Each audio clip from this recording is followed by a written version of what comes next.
Hello, welcome to Imaginique Channel. J'espère que vous allez bien. Bon, comme d'habitude, je pète la forme. Il y a des choses qui ne changent pas.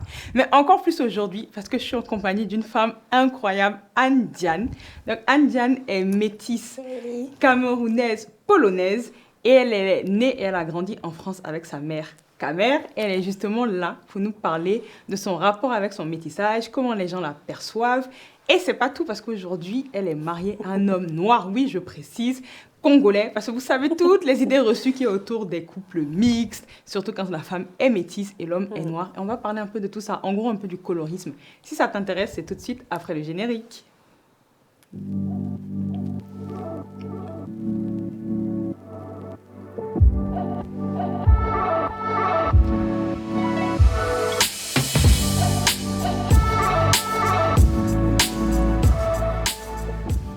Donc, Anne Diane, merci d'avoir accepté cette Avec interview. plaisir. Toi-même, tu sais, sur Instagram, on se suit. c'est important. C'est un sujet qui me tient à cœur.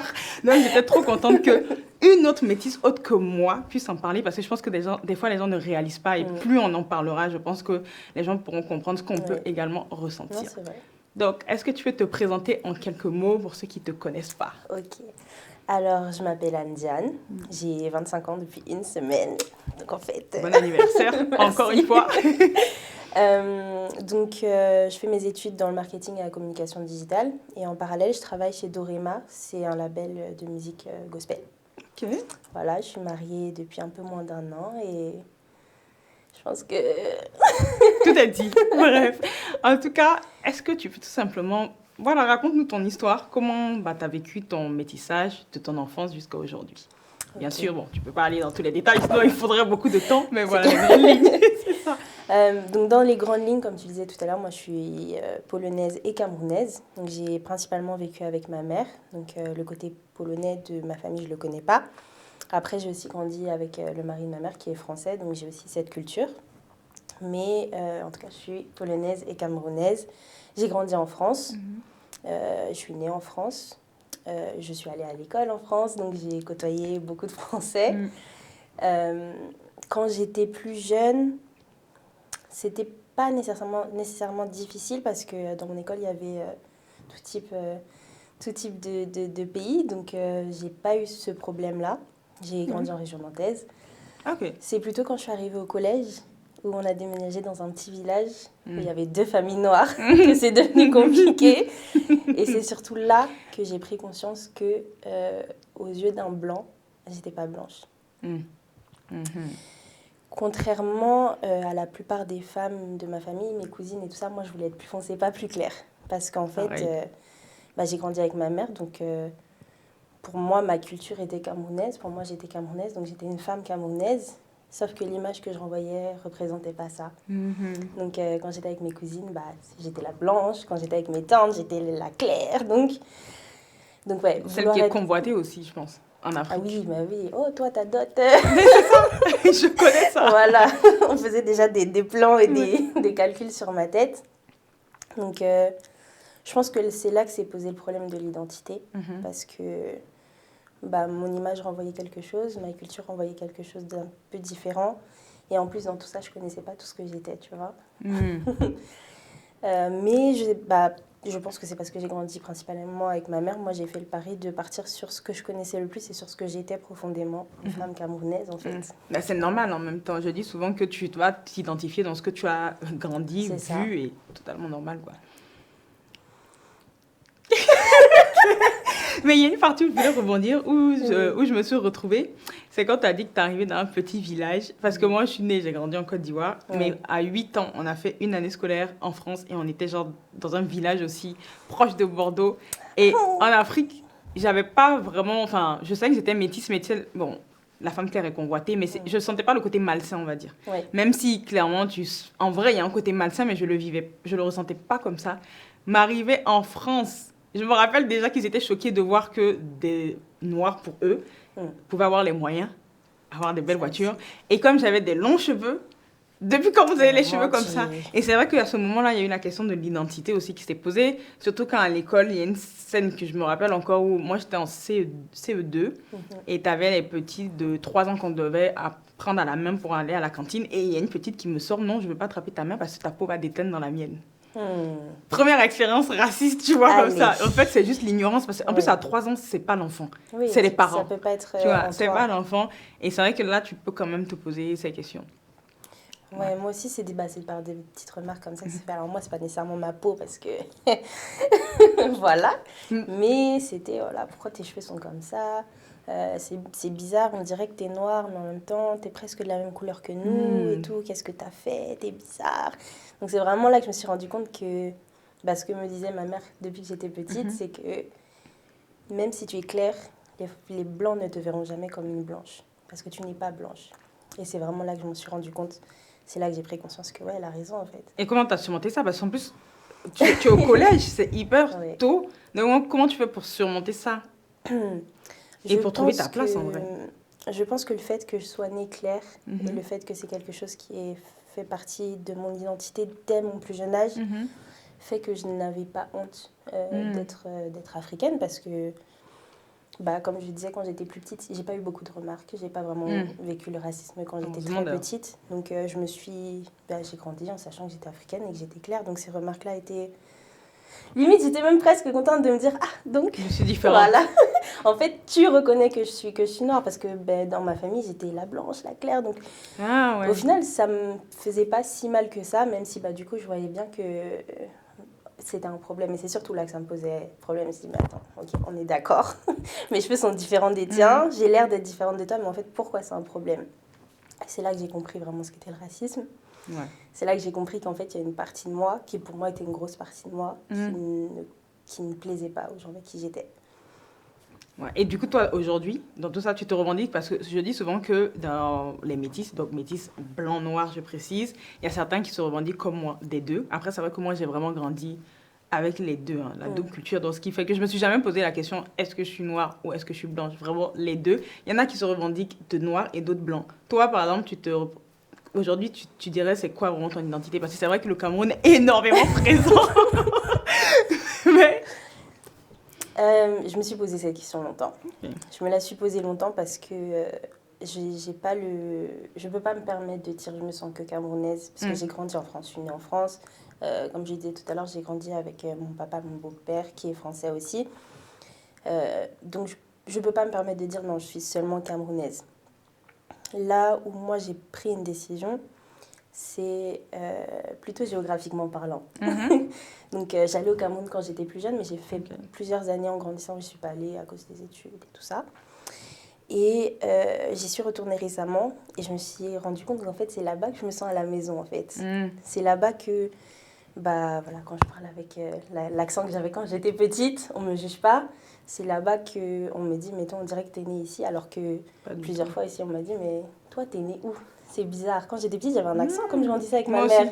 Ma mère, tu as toujours. Je l'ai toujours et je l'ai perdu. Non, je l'ai vraiment perdu. Quand je suis arrivée, tu sais que mes amis en seconde ne comprenaient pas quand je parlais. Non, vraiment, j'avais l'accent ivoirien bien fort. C'est important, en plus l'accent ivoirien. Mais quand je suis dans l'environnement 100% ivoirien, genre vraiment, il ressort. Ouais, moi, c'est pareil. Bon, moi, c'était plus léger, mais j'ai appris à parler avec ma maman. Ma maman, elle avait un accent. Elle aussi, c'est un peu parti. Mais quand j'étais petite, là, c'était sérieux. Donc, moi, quand j'allais à l'école, je me disais, t'as un accent, c'est bizarre, tout ça. En fait, j'ai eu des remarques ici en France que j'ai jamais eu au Cameroun. Mis à part sur ma couleur. Oh, t'es très claire. On m'appelle des fois l'américaine. Pas de souci. La blanche. Mais ça reste des remarques... je peux pas leur en vouloir de faire des remarques comme ça. C'est vrai, je suis claire. Je suis très claire. Mais ça n'a jamais été malveillant. Alors qu'en France, j'ai reçu des remarques qui étaient malveillantes. Et j'ai ressenti qu'il y a des endroits dans lesquels je n'étais pas la bienvenue. Ce qui n'a jamais été le cas au Cameroun. Donc, si je devais parler de mon pays de cœur, celui où vraiment je me sens chez moi, c'est le Cameroun. Mais je ne peux pas nier que je suis aussi française. Ouais, c'est parti de toi.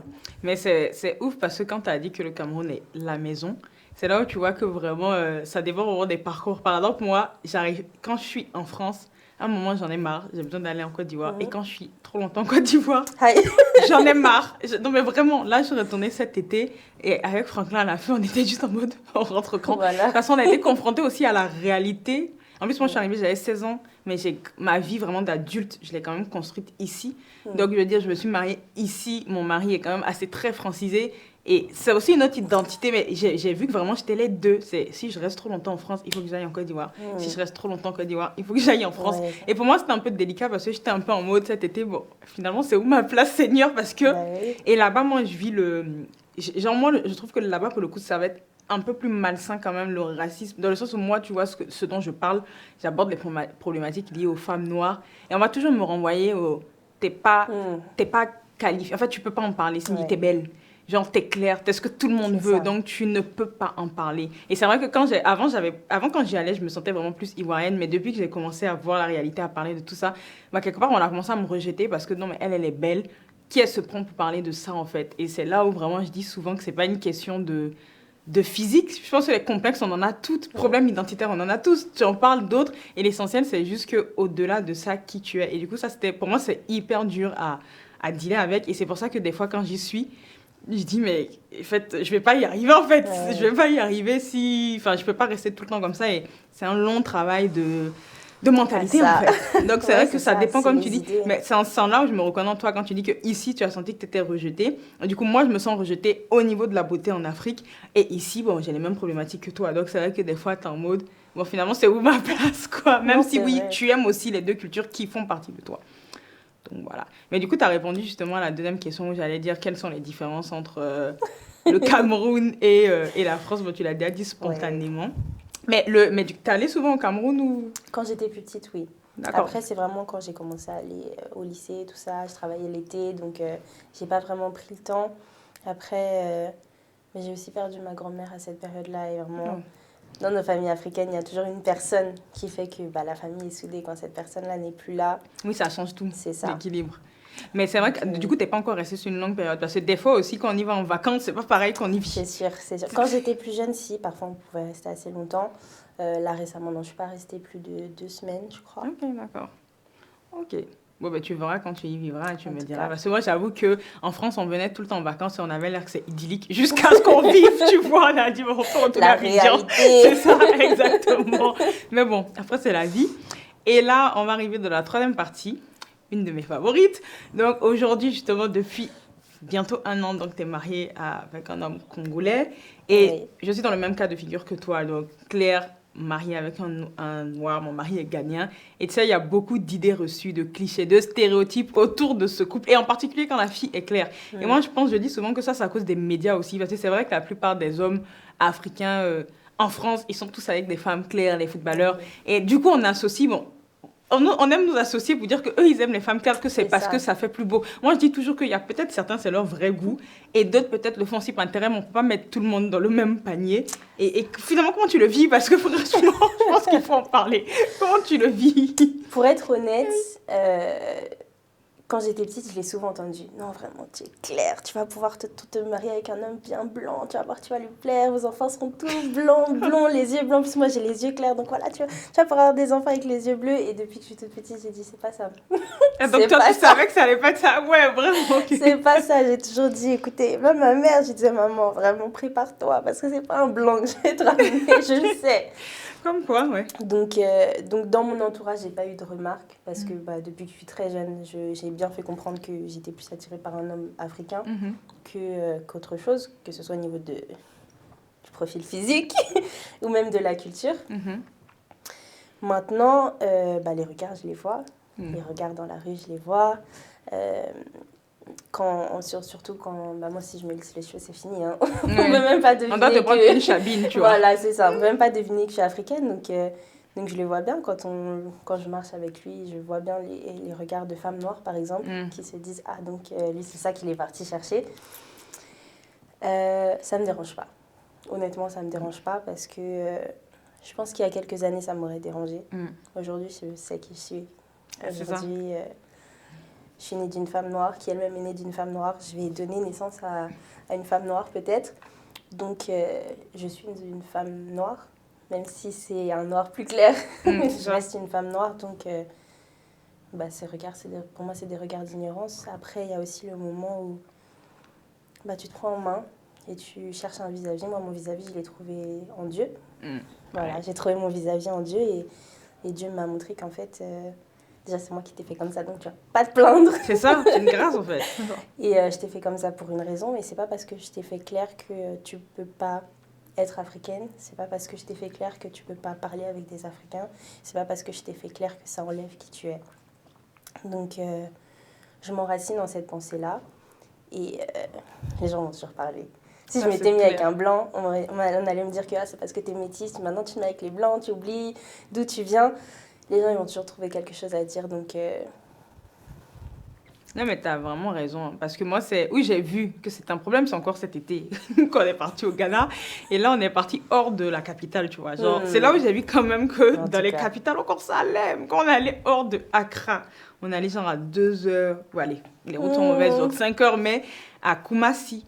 Et là, par contre, je m'en fous aussi. Hein, mais les femmes me regardaient. Si elles pouvaient, en fait, si elles pouvaient même m'avaler, je disais, je pense qu'elles l'auraient fait parce que tu sentais vraiment la haine du genre un noir, en plus un gagnant, il parle tui. Toi, tu nous as laissé pour aller prendre la femme claire. Genre, en gros, elle se sentait rejetée par mon apparence. Et encore, j'avais des tresses. Je me suis dit, franchement, si j'étais venue à mes cheveux, je pense que j'étais foutue. Mais c'était grave. Et tu vois, là, d'habitude, je fais pas forcément attention. Mais là, c'était impressionnant. Où tu as certaines qui venaient clairement nous parler. Il y en a une qui a fait, c'est ta femme.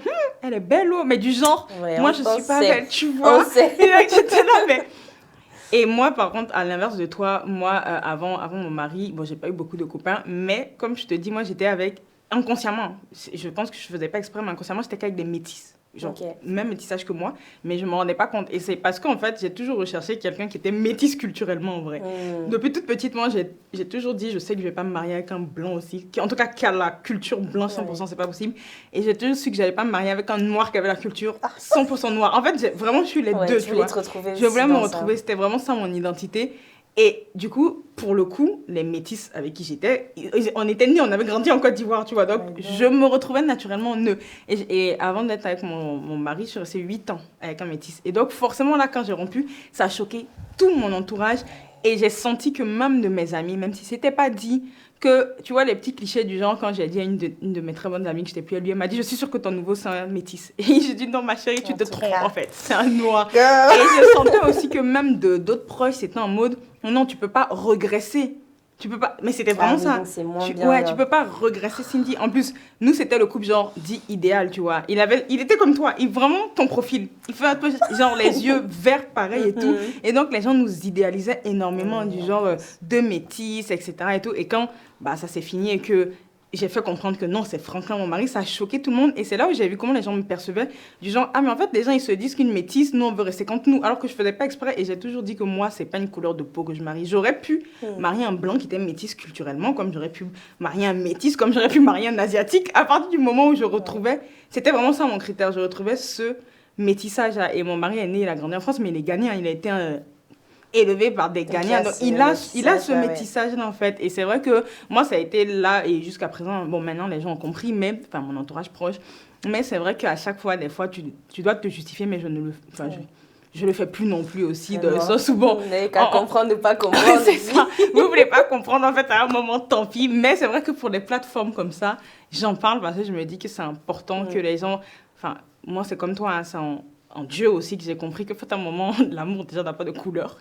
Je vais pas aller chercher quelqu'un pour une couleur de peau, mais plus quelqu'un avec qui on va dans la même direction. On a une vision, on avance ensemble. Et pareil que toi... Et j'ai bien aimé au début quand tu as dit que toi, tu aurais préféré être peut-être plus foncé. Les gens ne me croient pas quand je dis ça, mais moi, c'était pareil. Parce que mes amis se moquaient de moi et on me disait la pâle. Voilà. Moi, ma copine me disait la métisse pâle. Toi, t'es jaune. Ça fait mal. Oui.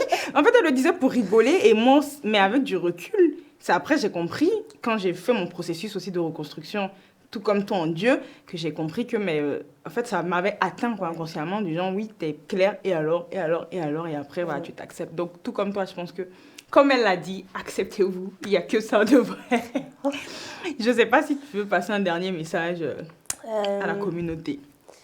Je vais peut-être m'adresser à éventuellement une femme métisse qui serait très claire et qui... Ou peut-être même des carteronnes, ou vraiment des personnes qui n'ont pas l'air d'être ce qu'elles sont, ou même des personnes blanches qui ont vécu en Afrique, par exemple, qui sont profondément africaines. Moi, en tout cas, c'est ce que j'ai compris, c'est ce qui a été vraiment une parole qui me porte et qui m'aide à avancer sans me remettre en question constamment.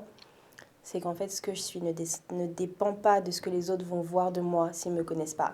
Par exemple, tu disais tout à l'heure que mon mari, il est congolais, il est noir. Et pourtant, dans la maison, le plus africain, c'est moi. Hein. Ouais. Pareil, Et de mon il côté. le sait, je le sais aussi même. Dans le début de notre relation, je l'embêtais parce que des fois, je lui dis, mais toi, t'es un blanc, toi. Je disais la même chose à mon mari. Je lui disais, toi, t'es un bounty. Parce que je suis l'africaine de la maison aussi. Vraiment. C'est ça. Mais voilà, c'est pas ce que les autres vont voir de moi alors qu'ils ne me connaissent pas qui va définir qui je suis. C'est vraiment ce que moi, je décide d'être, ce avec quoi j'ai grandi, les valeurs avec lesquelles j'ai grandi, la culture dans laquelle j'ai été baignée depuis que je suis née. C'est ça qui fait ce que je suis. Et, et j'ai le droit de choisir, en fait. J'ai le droit de choisir de dire que je suis une femme camerounaise. J'ai vécu dans une maison camerounaise avec une mère camerounaise. J'ai été élevée à la camerounaise. Et même si ça ne se voit pas, bah, je suis camerounaise profondément. Donc voilà, soyez qui vous êtes, indépendamment de ce que les autres peuvent voir de vous. Et surtout, trouvez le moyen d'enraciner ce que vous êtes en quelque chose. Moi, c'est en Dieu. Donc pour moi, c'est le meilleur choix. Après, je vous laisse choisir. Mais voilà, pour moi, c'est ça le plus important. Franchement, c'est sûr, c'est bon mot. Je vais juste dire, finalement, ne pas regarder à l'apparence. Comme elle l'a dit, si vous voyez son mari ou vous voyez le mien, ils sont plus foncés que nous, surtout le mien. Et clairement, tout le monde, même quand on est parti là cet été, rigolait parce qu'il était choqué de découvrir les réalités en Afrique. Alors que moi, j'étais en mode Franklin, c'est normal. Donc, bref, en tout cas, sur ces mots, on va conclure. J'espère en tout cas que ça vous a plu. Et merci. Déjà, merci d'avoir accepté. Merci à toi de m'avoir invité. Vraiment. Et je suis trop contente parce que j'espère qu'au travers ces mots, je pense que c'est inconscient. On a tous des clichés, des stéréotypes. Même nous, on en a eu sur d'autres. On ne dit pas qu'on est les meilleurs ou parfaites. Mais c'est important, je pense qu'au travers de son histoire, et la mienne également, qu'on puisse comprendre que des fois, pour certaines, ça peut vraiment nous complexer. Nous, on est libres, comme on a dit, on a trouvé notre liberté en Dieu, mais il y a d'autres femmes qui sont vraiment qui complexent. Je parle avec énormément de métisses. Des fois, j'en parle et je reçois des femmes qui pleurent. C'est-à-dire, elles me disent qu'elles pleurent quand elles voient, quand je parle du métissage, tellement elles sont brisées à cause des clichés. Et je sens la haine chez certaines, mais la haine du côté blanc qu'elles ont ou du côté noir, où elles me disent, je ne trouve pas ma place. Et en fait, elles ont vraiment une forte haine. Donc, c'est vraiment important de prendre conscience qu'on peut blesser par nos mots et des fois par l'image qu'on a. Ouais. Donc, voilà. C'était tout sur ces beaux mots, la petite minute leçon. En tout cas, il y a juste une coutume ici où chaque invité qui vient, est-ce que tu peux leur dire qu'ils sont précieux et uniques? Voilà. Les uniques. Voilà. Vous êtes précieuses, vous êtes belles, vous êtes uniques, vous êtes incroyables, vous êtes le meilleur de Dieu. Donc ne changez pas. Elle a même rajouté. Que dire de plus? Voilà, à bientôt. Bye bye. Bye. Ah, juste, je vous mettrai le Instagram de Anne-Diane. Si jamais vous voulez la contacter, n'hésitez pas. En tout cas, elle fait bon contenu. Bye, bisous.